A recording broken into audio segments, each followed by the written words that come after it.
let me tell you a bedtime story. Once upon a time, there's a young girl named, her name isn't important. Let's just call her YN. YN is a normal little girl who grew up with a normal family. As a curious young child, one day she asked her parents, "Mom, Dad, how was I born?" And her parents looked her in the eye and said, "You fell from the sky, baby." Mom and Dad fell in love, and then we got you as a gift from heaven. And so, YN believed that was how she was born. A few years had passed. On a random day when she was playing outside with her friends, she feels strange. Her clothes feel wet. She checked and saw a giant spot of blood on her pants. She panicked. "Am I gonna die?" and ran back into the house. A female figure said nothing and dragged her into the bathroom. That is when she discovered the menstrual cycle. Half of the population have this, which is supposed to be something normal, but little did she know that not only she has to deal with this every month for the rest of her life, she also has to pretend like it does not exist when there's boys around because apparently it's embarrassing. Great. In school, a teacher separates two groups of students from a classroom, girls and boys. The boys went to another room. The teacher sit all the girls down and said, "Don't have sex, because you will get pregnant and die." And that's it. That is all she probably ever knew about her reproductive system. Well, maybe some more classes explaining how period and pregnancy work if she's lucky. But other than that, no one ever really told her about how to explore it. It's just something that will happen eventually. When she looked over on the boys' side though, they seem to have more and easier time exploring it for themselves. The countless blockbuster movies or famous TV shows depicted what they seem to like a lot: hot male and female bodies. Of course, she grew up watching and reading all those mainstream media. It was good, it was fun, but eventually, at some point, she started to feel something inside her. There's an unknown hunger and curiosity that all those popular and cool media cannot answer that for her. What do I want to see? She asked herself for the first time. And then she discovered that thing. That thing is different from versions to versions of this tale, and I think you can probably tell right now whose story this was about. That thing for you might be a mysterious novel with a shirtless man on the cover you found on your mom's bookshelf, or a boy band group or girl group that appears on TV, and suddenly you remember all their faces, full names, and birthdays. A TV series about a girl your age that has an encounter with several cute boys. Maybe it's an anime that told the story through the lens of female protagonists and her own journey does not revolve around men. Maybe it's a forgettable romance novel that is not as cool as the usual classic ones. Or maybe it's the first fanfiction you read about yourself being sold to one direction. The list goes on. Whatever that thing is, it opens the door for you to discover more things as you grow into a woman. Not so cool things actually. Things that are kinda embarrassing to talk about in public.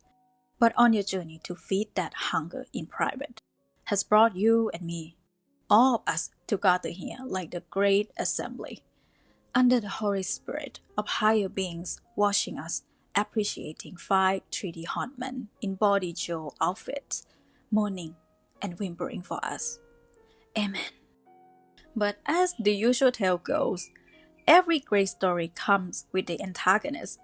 All those things that you enjoy have always been either criticized or looked down upon. Some say it's cringe and delusional to consume those things. It's even worse if it includes any depiction of intimacy or bedroom scenes. So, I think it's finally time to talk about this hunger, and why these kind of media and literature exist in the first place. Let's go.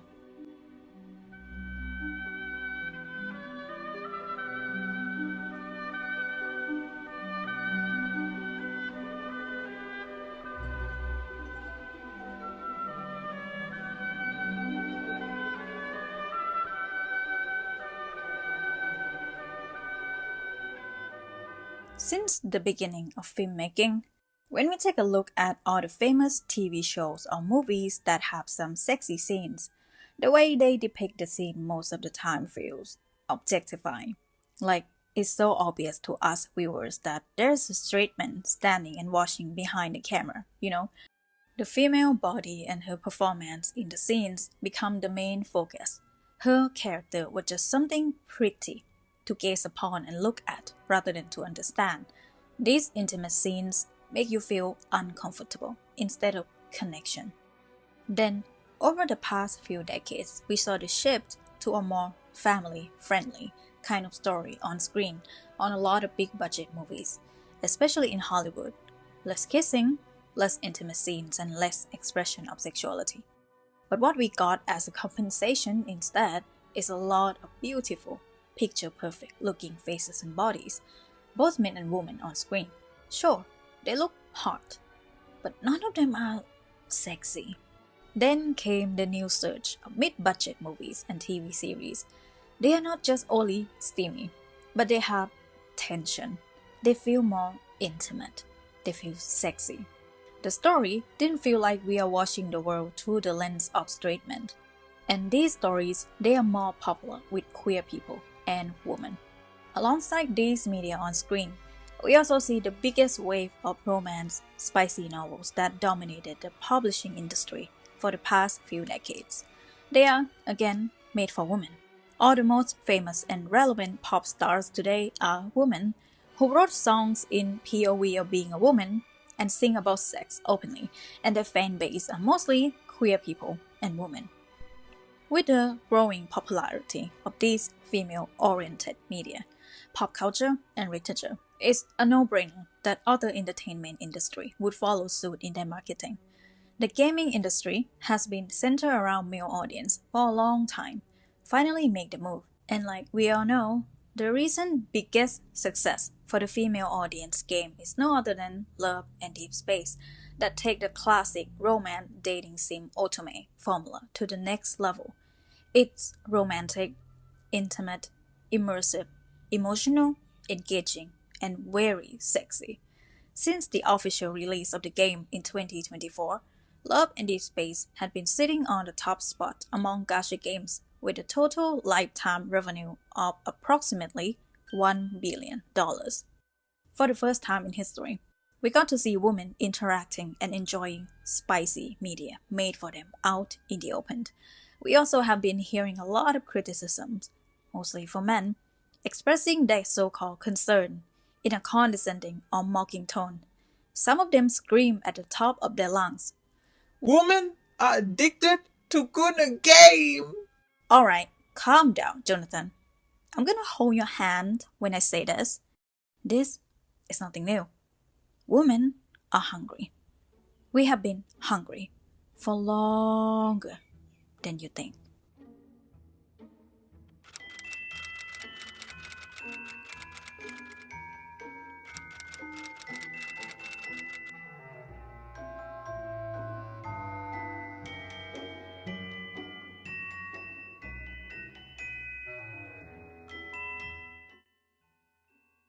In general, erotica, or the depictions of sexuality, has been created and expressed since the dawn of humanity.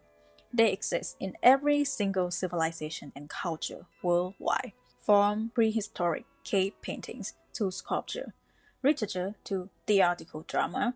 In the West, during the time when medieval Europe was in the grip of repressive atmosphere, from a religious point of view, the main purpose of the human sex act is to reproduction. Thus, sexual activity, or seeking pleasure outside the institution of marriage, is regarded as sinful. The missionary position was considered correct. Anything else was seen as wrong. But we can still see a lot of erotica that came from this period, such as 𝘊𝑚, a short tale containing humorous and sexual stories about everyday people. The stories are mostly cynical, very camp, very explicit, and sometimes can be so graphic that they belong in the hashtag #TheyDopeDoNotEat in the AO3 rating. From Regency to Victorian and up to Edwardian periods, Frank depictions or discussions about sexuality is still not commonly accepted, but behind the curtain, the volume and diversity of erotica produces for the gentlemen during these periods, both in Europe and America, are astronomical.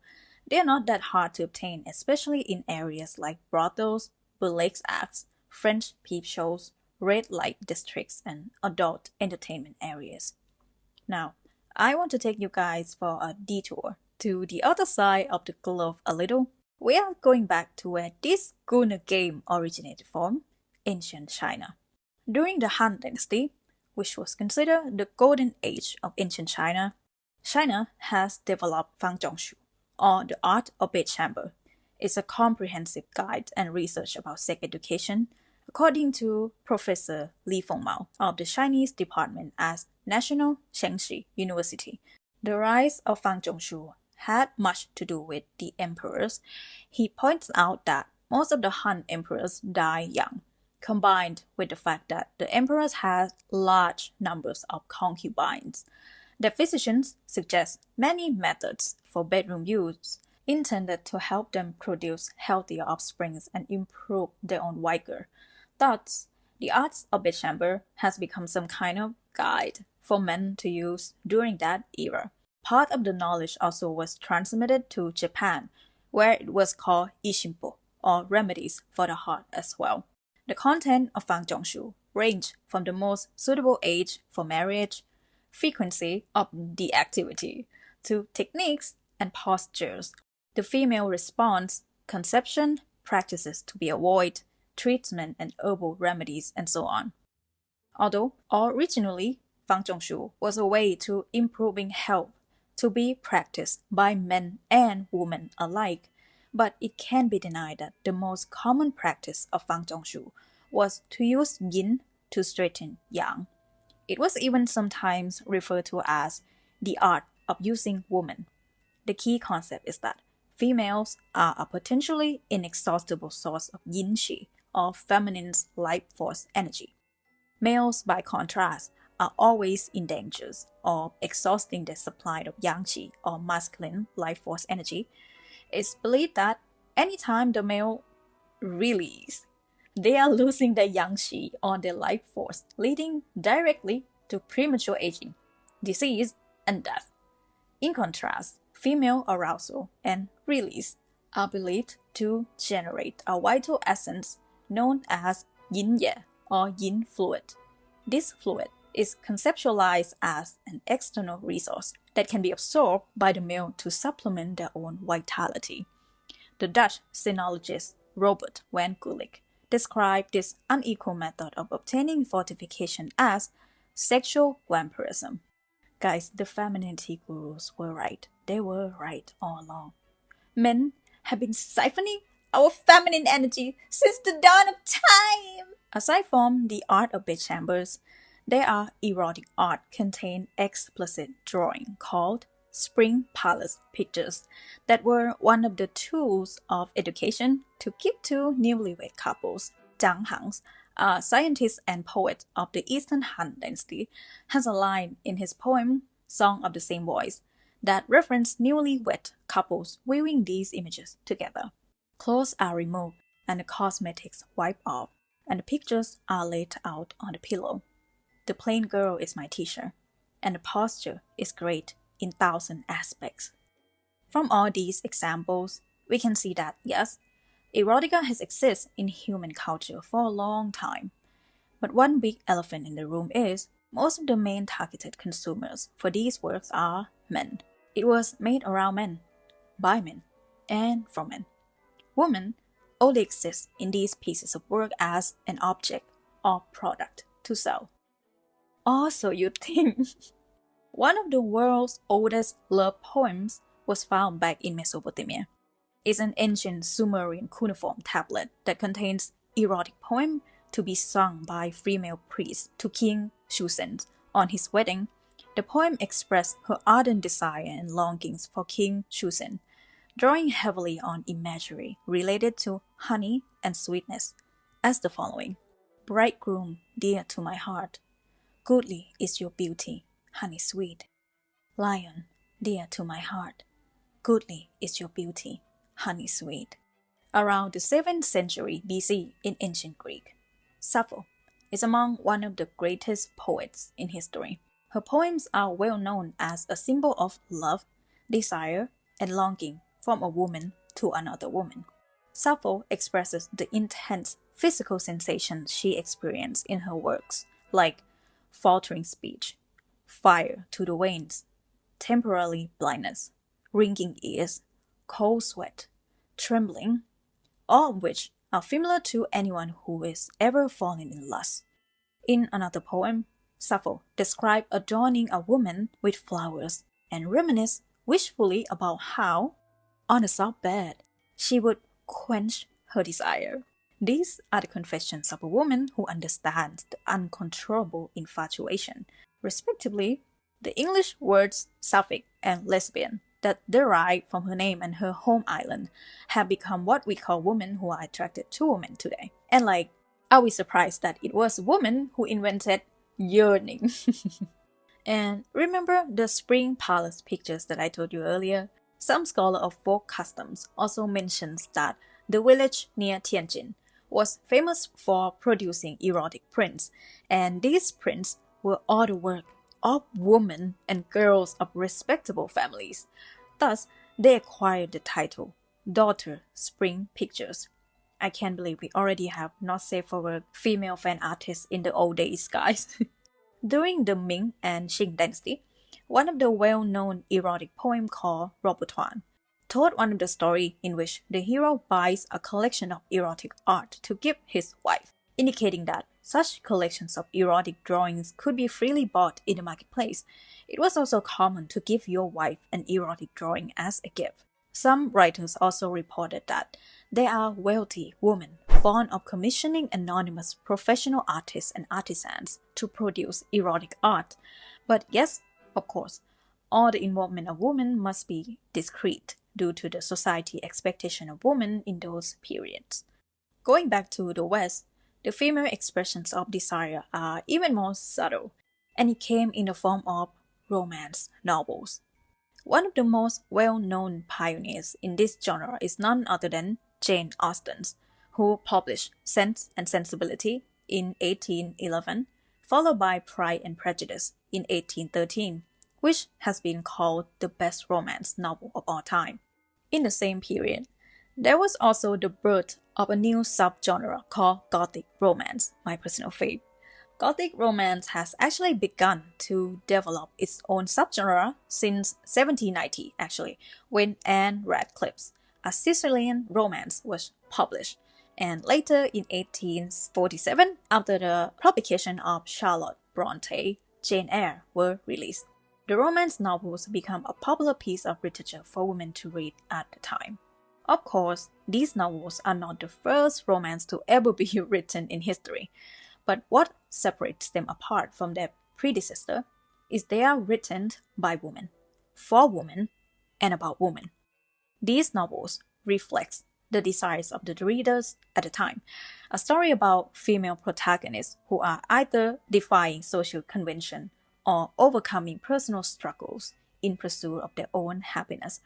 The heroines of these novels eventually found the love of their lives, and they were ultimately rewarded with successful marriage for expressing their own agency and desire.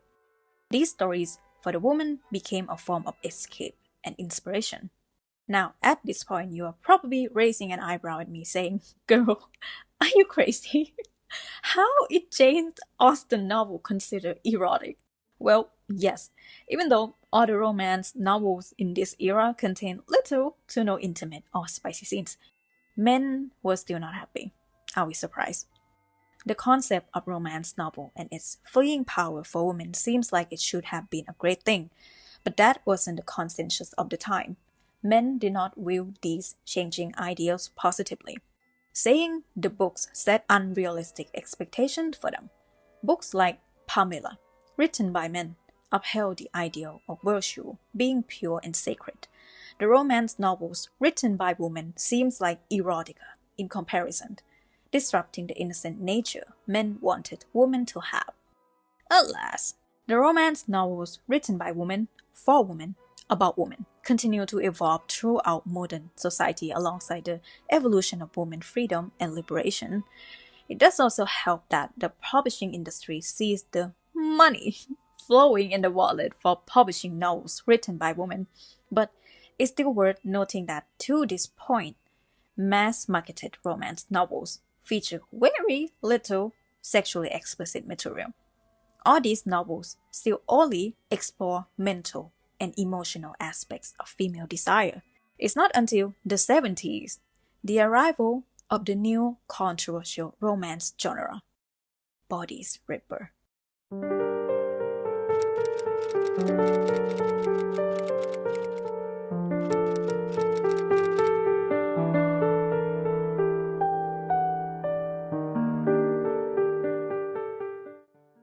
In 1972, The Flame and the Flower was published and hit the bookshelf, and the novel has become the biggest hit and introduced the new subgenre, the bodies ripper.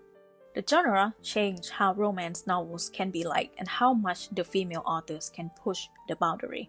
It opens the doors to a flood of steamy romance novels that has a long-lasting impact to the modern-day romance for women till this day.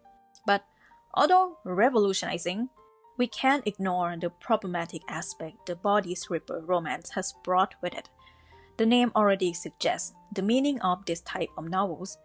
It's about historical fiction novels that usually feature a common trope of female characters being the victims of assault before eventually giving in and falling in love with her handsome alpha male abuser.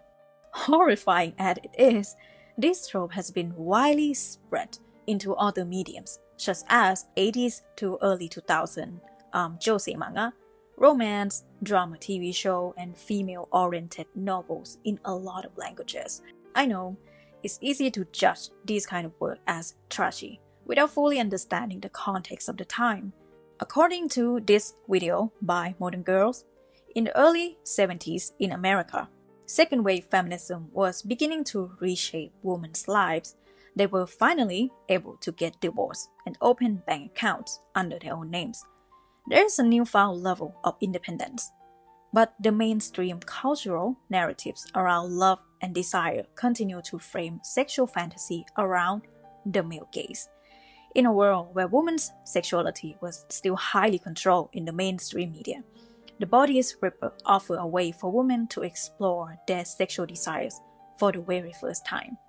By using the non-consensual acts with the heroines, she can still maintain her quote-unquote pure image in the reader's mind, who at the time are still navigating the narrow mindset the society has of how much a woman can express her sexual need and desire without being labeled as a whore. And so, the authors use this problematic trope as a moral loophole to depict explicit scenes, while still preserving their heroine's perceived purity. As long as she didn't eagerly ask for it, she is not too much. So, as problematic as it is, the bodies ripper created one of the very first mainstream places where female sexuality and desire was at the center of the story. In other countries, especially in a lot of Asian countries, where women's desires and sexuality are still being controlled under the patriarchy society, a lot of female authors continue to use this problematic trope as a device to express explicit scenes for the heroines in a lot of romance media. If you're from the same generation as me, I think all of us can recall at least one or two stories of this trope that you came across and consumed while growing up into a woman. It was not the proudest discovery that you want to share with others, but admittedly, that problematic stuff was the opening gate of a better thing and somehow gave you some courage to go further to explore this part of yourself, isn't it? And with this newfound spicy romance for women has become mainstream, there is one accusation that has been placed on this type of work and women who interact with it. Isn't it just corn for women?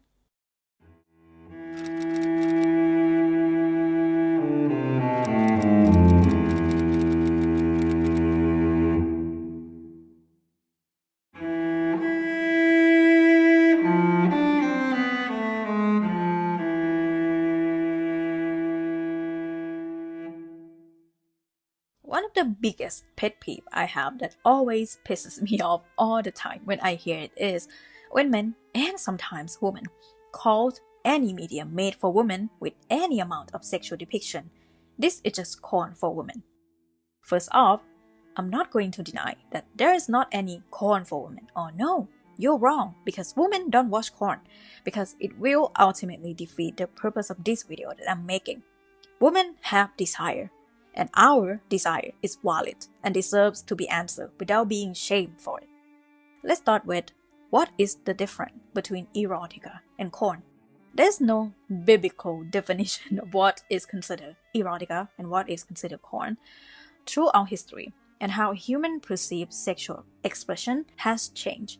What was once considered corn is now considered just erotica due to how we consume them as well. When it comes down to separating the two, in my own research and my own conclusion is that erotica is focused on sensuality. The purpose is to invoke or arouse the feeling. It's mostly emotionally and narrative driven. Erotica tends to use images and symbols to depict sexual actions or to imply them. Corn, on the other hand, is mostly focused on physical actions rather than the emotional depth of the characters, and the sole purpose is not to arouse or stimulate the sexual feeling, but to prompt the satisfaction of the sexual release. Grant Hassan, the author and publisher, wrote his recommendation on his website for any author who want to try writing erotica, and I think he said it best. I once read the definition of pornography as anything you fast forward through to get to the bed bits. For an author trying to avoid pornography, the answer becomes relatively simple: stay away from anything prompting physical release and remain in the realm of suggestive and symbolic. Keep in mind the intention to draw readers into the general feel of sexuality rather than the physicality of sexual release, and all should be well. And to answer the main questions of this part, we already have corn for women. It already exists. I don't know about the West, but Japan, that has one of the biggest adult video industry, has been making adult videos for women for a long time. There's a legit, well-known company for that. It's in the same category, sold in the same areas, and sometimes even in the same shop, okay? And you know what is funny about this? Even both, and being in the exact same level as corn, the content and formula of the product for women are totally different for videos that are made for men. It's still not the same. Instead of selling the female actress, obviously the male actors are being the main focus in female adult videos. And you would think when it's reversed, the male actor will get objectified and treated like an object like their female counterpart did. But no, appearance-wise, they're mostly soft, handsome-looking men. But their bodies are not overly exaggerated. They are not what we would consider big or full of muscles, like you would think of a physical male star from the West. Though they are good looking, but they are generally normal. The plots are more story-driven and have more build-up than the content made for men. The acting were more toned down. No screaming, crying, throwing up of the female actress. The camera angles are way less objectifying. There are minimal close-up shots of the specific body parts, and the setup are way more romantic. Don't ask why I know of this, just smile and nod along with me, okay? Then what about in other forms like text in a book or in a game like Lads? Would these two consider straight-up corn for women? Here are some of the books that could fall in the category of both erotica and corn for women. It kind of overlaps depending on the person who read it and the context of the time, I think.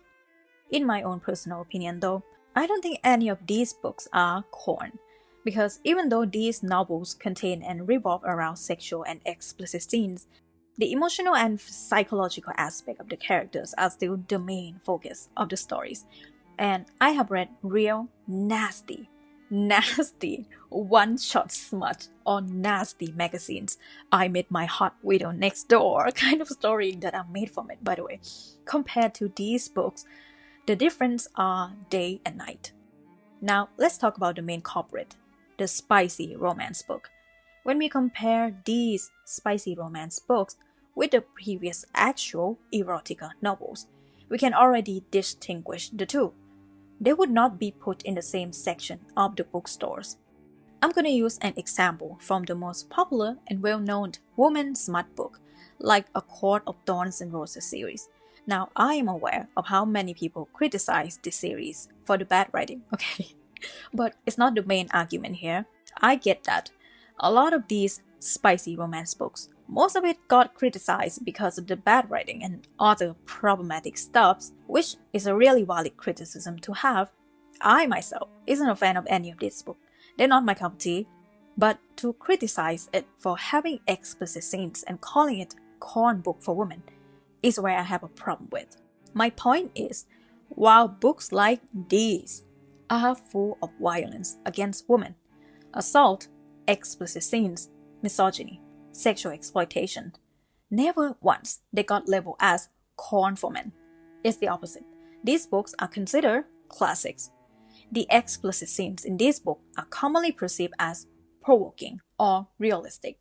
In comparison, the whole series of Erotica even has less explicit scenes compared to some of these books actually, and most of them don't even happen halfway through the book. Let's be real with me, bad writing aside. If it is a story about two consensual adults falling in love and figuring things out for over 200 pages, don't you think they deserve to f*** at the end at least? Male-oriented media is often allowed to use sexual violence as world-building, realism, or artistic expression of the darkness in humanity. But female-oriented media, whenever it includes erotic scenes, they are often reduced to just sexuality itself. This also applies to lads as well. If we want to be super technical about this, over the span of 2 years up to today, May 2026, LAS has been released limited banners that contain animated cutscenes, in total of 61 banners, and only 17 of all the banners include suggestive or intimate situation in the story. Only 9 out of 17 actually have full animated making out or intimacy that mostly fade to black, and only 3 out of 9 have full animated cutscene that can imply the train entering the tunnel scenes. All of them are in the context of two people who are in love, by the way. And if we want to be even more specific, 2 out of 3 are from the myths, which for anyone who read the whole thing will know that these steamy scenes, when you interact in full context, it gives you trauma and 3 days depression episode rather than getting you off from it. To be fair, 80% of the content in the game is. So if you come to this game and expect to get off from playing it, well, good luck. It made me wonder why it is okay and realistic to include non-consensual explicit scenes like these male-oriented media, but when it's a thing made for women and centered around romance, suddenly any depiction of explicit scenes are inappropriate. I'm just confused, like, am I the crazy one here? Why is having sex in the context of love and affection considered corn? Isn't it just more realistic setting to include these scenes? You know what? The more I talk about this, the more I'm pissed. So let's move on to the next part.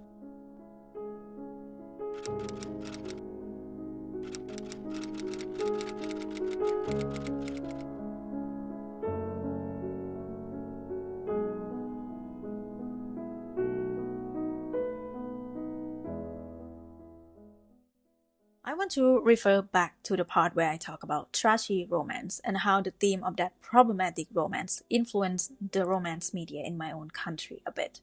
I remember my grandmother watching this extremely famous TV drama when I was a kid. It was awful. The male lead took revenge by kidnapping the female lead and abusing her, and then they fell in love. I'm not joking, that is the plot. And I remember women, including my grandma, loved this drama. I could never understand why until I grew up and kind of realized something. Just like a lot of women in her generation, my grandma grew up being taught to put herself last. She has to be a good daughter and listen to what her parents told her to be. When she became a wife and a mother, she has to prioritize my grandfather's needs and preference over her own. She's the classic trad wife, you know. She does the cooking, the cleaning, and takes care of all the kids and grandkids, mostly me. Especially about the cooking. I grew up with all the delicious Thai dishes that she made, and I thought, yeah, my grandma cooking is the best. How is this story relevant to the topic, you might think? Well, after my grandfather passes away, my grandma changed. She stopped cooking all those delicious Thai dishes and only cooks her ethnic, extremely local northern dishes that even I myself was not familiar with. And not only that, she stopped watching all the documentaries or boxing programs that we used to watch together a lot when my grandpa was still alive. She only watched those cheesy romance dramas and, like I told you, those outdated, problematic drama all the time. I was kind of confused and a little upset about it actually. But I started to understand that those delicious Thai dishes were never her favorite. It was my grandpa's. She didn't really care about the nature documentary and boxing programs. And all her life, the only place she can see her needs and desire being represented were these cringy romance TV shows that she was only allowed to watch when all the family members were not occupying the TV. This is just one of my personal examples of what we call female hunger that got suppressed and controlled throughout history. What does hunger mean? Hunger, in its true meaning, is a form of lack, a void demand to be fulfilled through something external. The most common association with hunger is physical hunger for food to survive. When we feel hungry, we go hunting for food. Hunger in other aspects of life are ambition, the craving for knowledge, longing, and the passion to pursue, desire, autonomy, freedom to express, and pleasure. Hunger is an untamed desire in all of us. It's a bold, unfathomable force that shapes how we see ourselves and the world around us. It gives us drive and meaning to live a life. When we're hungry for these things, we then pursue it, seeking it, and eventually fulfill those hunger and satisfaction. Now imagine these qualities of hunger reside within a woman. When a woman has a desire to fulfill her hunger, what does it signal to the world? It signals that she has a choice, freedom, and natural instincts. She has autonomy and the right to fulfill that. And historically, women's hunger was control. We were expected to suppress our appetite, sexuality, ambition, anger, and needs. The ideal woman is a woman who is not hungry. She is sacrificial, pure, restrained, looks desirable, but can't have her own desire. She has to be pleasurable to be around, but can't indulge in any of those pleasurable things. That is why anything that involves female desire or anything that created to fulfill these hungers are often mocked or minimized into something less than or shallow. One of the most common ways society suppresses female hunger that we can still experience till this day is the use of language. Words give definition and meaning. It's also a tool to weaponize things and shape the perception of its existence. For example, how back then men were calling Jane Austen novels erotica, calling romance book with intimacy scene corn for women, calling movies that center around women with majority of female watchers chick flick, calling artists that has the majority of teenage girls fan base not real artists, calling a game made for women that has only around less than 20% intimate scenes included in its whole content, female 𝘠𝘠𝘠 game. Ferrer repeatedly voices her desire to rise on, unashamed in her pursuit of pleasure, which is seen as cheesy and bawdy. Criticisms of smut and of the young women who enjoy it tie into a long history of denying women the power of the erotic. It carries the same underlying current of shaming young women for indulging in what feels good and right by discrediting it as disintellectual or cringy. Through Rison's and Ferrer's sex scene, readers can obtain a sense of the erotic, of deep connection with others and within yourself that is funneled through explicit physical pleasure. And whether or not Love and Deepspace is a female 𝘠𝘠𝘠 game, I don't think my opinion matters that much to those people who mock it. I can't even be bothered to search or look up the correct definition of the words 𝘠𝘠𝘠, to be honest with you. I'm not making this video to do mental gymnastics with them anyway, but I'm making this for you, to bring to your awareness that it has always been like this, and it's nothing new. And whether or not you chose to reject or reclaim the words, it's up to you. My grandma will turn 95 this year. She's still picky about her food. She's still watching romance drama all day long. We are introducing her to more healthy and less problematic shows like K-dramas and C-dramas, so all is good now. She's no longer hungry, and that's all that matters to me. Moving on to the last part, what we all here for, our 5 treaty husbands.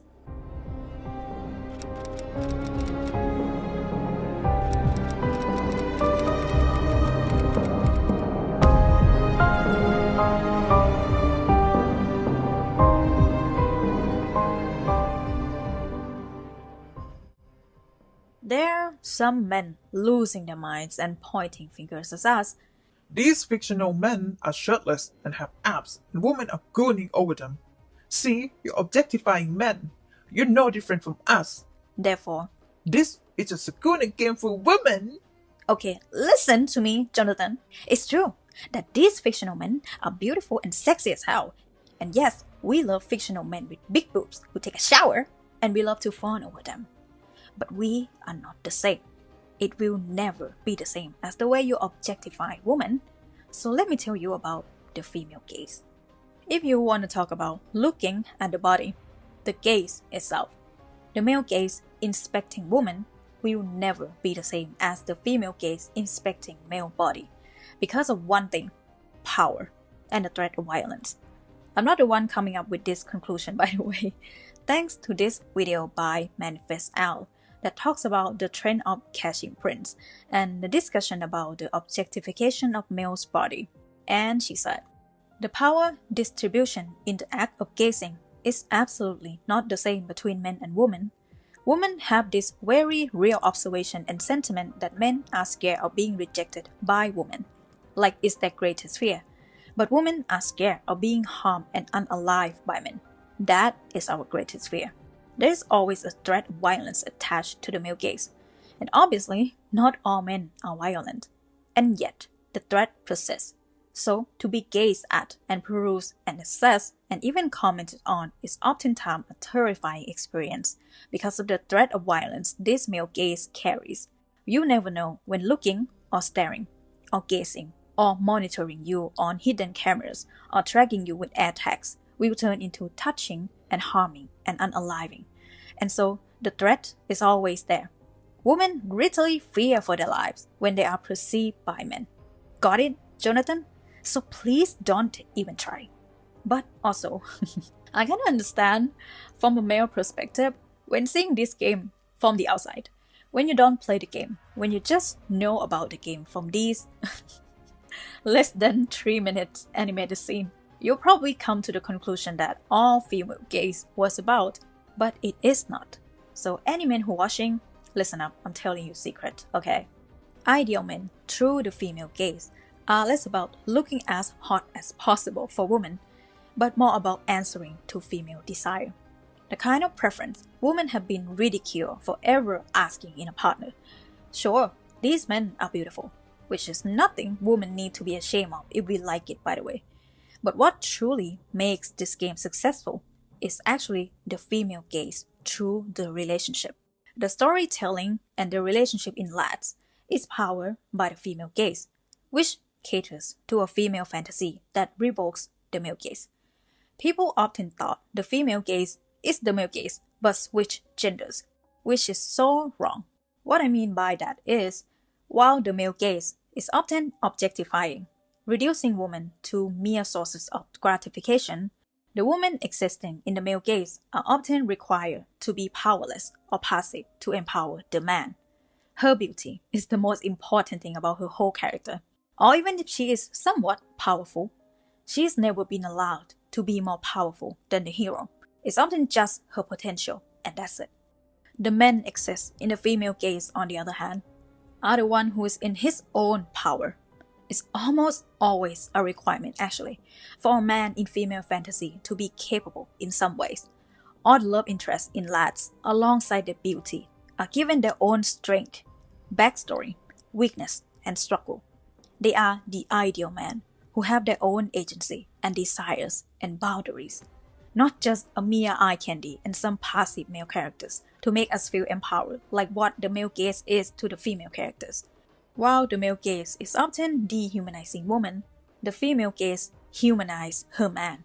A love story with each of them, while different and unique, all of them share one thing: the female gaze, where the man empowers the woman without losing his own. Each of their stories acknowledge MC's desires and answer her hunger. They use their strength to uplift her, to offer her freedom to express them, and it helps them grow into a better version of themselves in return.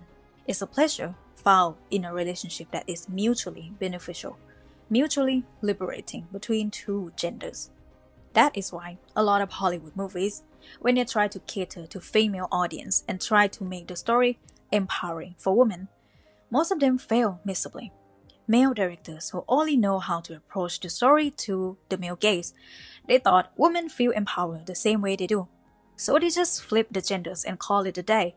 But having Spider-Man getting beaten up and rescued by other women does not empower us.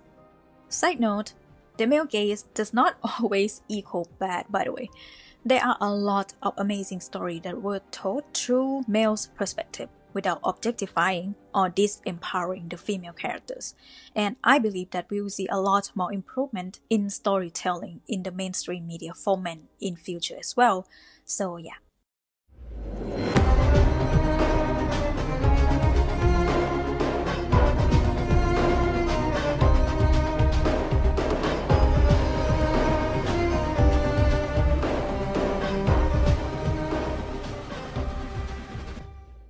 In conclusion, what this latest multi-banner Lingering Lust showcases is not just the next level of spicy scenes and how explicit they are. Call me dramatic, but to me, it's deeper than that.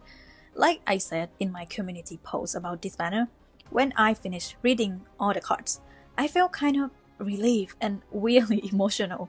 What this banner and this game means to us female consumers as a whole is we don't need to hide anymore.